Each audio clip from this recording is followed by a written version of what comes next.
జై గురుదత్త శ్రీ గురుదత్త. చిత్తశాంతి ఆత్మజ్ఞానం వల్ల మాత్రమే కలుగుతుంది. ఆత్మజ్ఞానం తప్ప మరి ఏ ఇతర ప్రమేయం చేత సంపూర్ణ మనశ్శాంతి సాధ్యం కాదు. మనం పొందే శాంతే ఆత్మజ్ఞానానికి ఫలం. ఆత్మజ్ఞానం అంతా భావాల మధ్య, స్థూల సూక్ష్మ రూపాల మధ్య ఉంటుంది. మనని ఆత్మజ్ఞానం నుండి దూరం చేసేది భావమే. భావాల వల్ల కలిగే వికారం అర్థం చేసుకుంటే అభావస్థితి ఏర్పడుతుంది. నా స్వస్వరూపంలో ఏదీ లేదని, నేను శుద్ధుడిదని, ఆత్మస్వరూపుడిదని అన్న భావం హృదయంలో పెట్టుకున్నా అది మనని అభావస్థితికే చేరుస్తుంది. భావాలను పోగొట్టుకుంటే మనం స్వస్వరూపంలోనే ఉంటాం. మనం దేనిగానూ మారక్కర్లేదు. అప్పుడు ఏ రకంగానూ మనలో మార్పులు పొందవు. అడ్డుగా ఉన్నది భావమేనని అర్థం చేసుకుని అది తొలగిపోయే ఉపాయం ఆలోచిస్తే చాలు. అలాంటి ఉపాయం ఏమైనా ఉంది అంటే అదే ఆత్మవిచారణ. రోజువారీ జీవితంలో కూడా మనకి అనేక సమస్యలు ఎదురవుతూనే ఉంటాయి. దానికి ప్రధాన కారణం ఆత్మజ్ఞానం లేకపోవడం కాదు, అర్థం చేసుకునే వివేకం లేకపోవడమే. ఎదురుగా ఉన్నది అర్థం చేసుకోలేని వివేకహీనతే ఉన్న ఆత్మజ్ఞానాన్ని కూడా అర్థం కాకుండా మనకి చేస్తోంది. లౌకిక విషయాల్లో అపార్థం చేసుకునే తత్వం పోతే అలౌకిక స్థితికి అడ్డుగా ఉన్న అధ్యాస తగ్గుతుంది. నిత్య జీవితంలోని అన్ని సమస్యలు అర్థం చేసుకుంటే పోతాయండి. దానికి విపరీతార్థాలు చేయకుండా ఏ సమస్యనైనా కూడా అర్థం చేసుకుంటే అవి మన నుంచి వీడిపోతాయి. అర్థం చేసుకోవడం అంటే ఏంటండి అంటే వాస్తవ దృష్టి. మనస్సులో కాంక్ష, కోరిక లేనప్పుడే ఉన్నది ఉన్నట్లుగా అర్థమవుతుంది. అదే వాస్తవ దృష్టి. వాస్తవాన్ని గమనించి అంగీకరించి స్వీకరించే గుణం అలవడితే ఆత్మజ్ఞానం కూడా అతి సులువుగా తెలుస్తుంది. జీవనంలో అవసరమైన శాంతికైనా, ఆధ్యాత్మిక సాధనలో కోరుకునే పరమశాంతికైనా కావలసిన మౌలిక గుణం మాత్రం ఒక్కటే, అదే అవగాహన.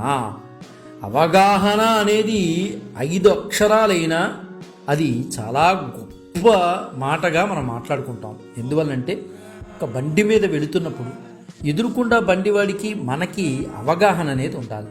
ఒక అవగాహన లేకపోతే ఇక్కడ ఏమవుతుంది, ఇద్దరు గుద్దుకుంటారు. అంటే జీవితం అనేది ఎప్పుడూ కూడా అవగాహన మీద మాత్రమే నడిచేటటువంటి ఒక రైలు బండి లాంటిది. కాబట్టి అవగాహన అనేది ఖచ్చితంగా పెంచుకు తీరాలి. ఇతరత్రా విషయాల్లో అవగాహన ఉన్నప్పుడు మన జీవన విధానంలో కూడా అవగాహనతో వెళితే ఏ రకమైన సమస్యలు కూడా రావు. అవగాహనలో ఉన్న విషయంలో ఇక సంశయము, భిన్నాభిప్రాయాలు ఎప్పుడు కూడా తలెత్తవండి. ఒక అవగాహనకు వచ్చిన తర్వాత ఏ విషయంలో అయినా సరే భిన్నాభిప్రాయాలు ఉండవు. ఎదురుకుండా వాడు బండి మీద వస్తున్నాడు, మనం వస్తున్నాం, అతనికి దారి ఇవ్వాలి, మనకి దారి కావాలి. అప్పుడు ఒక అవగాహనకు వస్తాం. అదే అవగాహన మన జీవితంలో ఎందుకు ఉండట్లా అంటే అనవసరమైన విషయాల మీద మనం ధ్యాస పెట్టడం వల్ల మాత్రమే మన జీవన విధానంలో, శరీర విధానంలో వెళ్ళలేకపోతున్నాం. అందుకనే అవగాహనలో ఉన్న విషయంలో సంశయం, భిన్నాభిప్రాయాలు ఎప్పటికీ తలెత్తవు. మరి లౌకిక జీవనంలో మనసు అవగాహన పొందకుండా ఆధ్యాత్మిక మార్గంలో ఎలా అనుకున్నది సాధిస్తుంది? ఆధ్యాత్మికతకు జీవనమే సోపానం అండి. మనస్సు మాయ కమ్ముకున్న దాన్ని ఉత్పత్తి స్థానం చైతన్యమే. కాబట్టి స్వస్థితి తెలుసుకునే అనుగ్రహం లభిస్తుంది. మనసే కాదు, మనసును ఆవరించున్న మాయకు కూడా చైతన్యమే ఆధారం.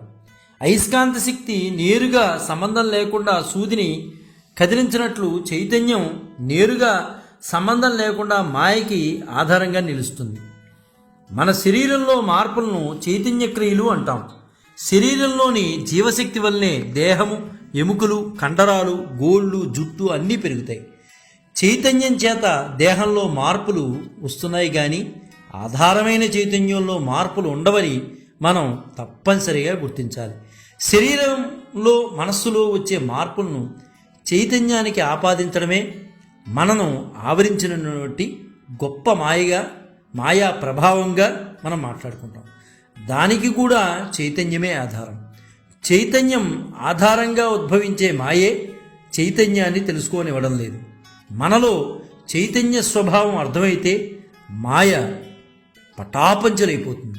మనస్సును ఆవరించున్న మాయ ప్రభావం పూర్తిగా అర్థమైతే మనలోని చైతన్య స్వభావం అవగాహనలోనికి వస్తుంది. వేదాంతం దేన్నైనా పూర్తిగా అర్థం చేసుకోమనే చెప్తుంది. అది అర్థం చేసుకోకపోవటం వల్లే, అవగాహన లేకపోవడం వల్లే మనకి నిత్యము కూడా అనేక రకాలైన సమస్యలతో మనం వెళుతున్నాం.